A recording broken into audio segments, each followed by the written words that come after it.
শহীদের কবর কখনো নিঃশব্দ থাকে না, সেখানে থাকে মানুষের দীর্ঘশ্বাস, অশ্রু আর নিঃশর্ত ভালোবাসা। দূর দূরান্ত থেকে মানুষ ছুটে আসে, কেউ দোয়া করতে, কেউ শুধু একবার মাটির ডিবিটুকু ছুঁয়ে দেখতে। এমনই এক ভালোবাসার ঢেউকে ভাড়া করা লোক বলে কটাক্ষ করায় তীব্র ক্ষোভ প্রকাশ করেছেন ঢাকা বিশ্ববিদ্যালয়ের লোক প্রশাসন বিভাগের শিক্ষক ও সহকারী প্রক্টর শেহরিন আমিন ভূঁইয়া মোনামি।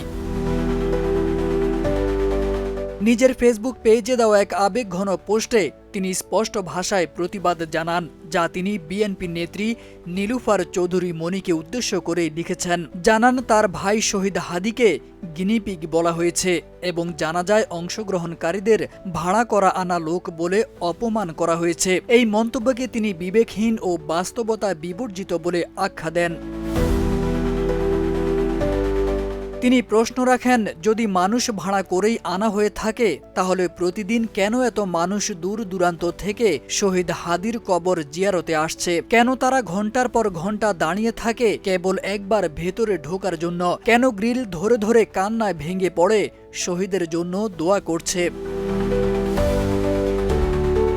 শেহরিন আমিন ভূঁইয়া মোনামি লেখেন, কবরস্থানে দায়িত্বপ্রাপ্ত সিকিউরিটি টিম মানুষের আবেগ সামলাতে হিমশিম খাচ্ছে। অনেক সময় তাদের ফোন করে পরিস্থিতির কথা জানাতে হচ্ছে। তিনি বলেন, আমরা সিকিউরিটির দায়িত্বে, আমরা না চাইতেও কঠোর হতে হচ্ছে। সবাইকে ভেতরে ঢুকতে দিতে পারছি না, কিন্তু তাই বলে কেউ চলে যাচ্ছে না।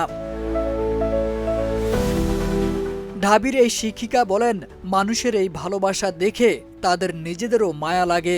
এত মায়া, এত ভালোবাসা, এটা ভাড়া করে আনা যায় না। পোস্টের শেষাংশে তিনি স্পষ্ট ভাষায় সতর্ক করে বলেন, এসব কথা বলার আগে ভেবেচিন্তে বলবেন। এসব বিবেকহীন কথায় আমার ভাই শহীদ হাদির প্রতি মানুষের ভালোবাসা এক বিন্দুও কমবে না। তবে আপনাদের প্রতি মানুষের ঘৃণা ঠিকই জন্মাবে এবং জন্মাচ্ছে। এই ফেসবুক পোস্ট ইতিমধ্যে সামাজিক যোগাযোগ মাধ্যমে ব্যাপক আলোড়ন তুলেছে। অনেকেই শহীদ হাদির প্রতি শ্রদ্ধা জানিয়ে এবং শেহরিন আমিন ভূঁইয়া মোনামির অবস্থানকে সমর্থন জানিয়ে মন্তব্য করেছেন।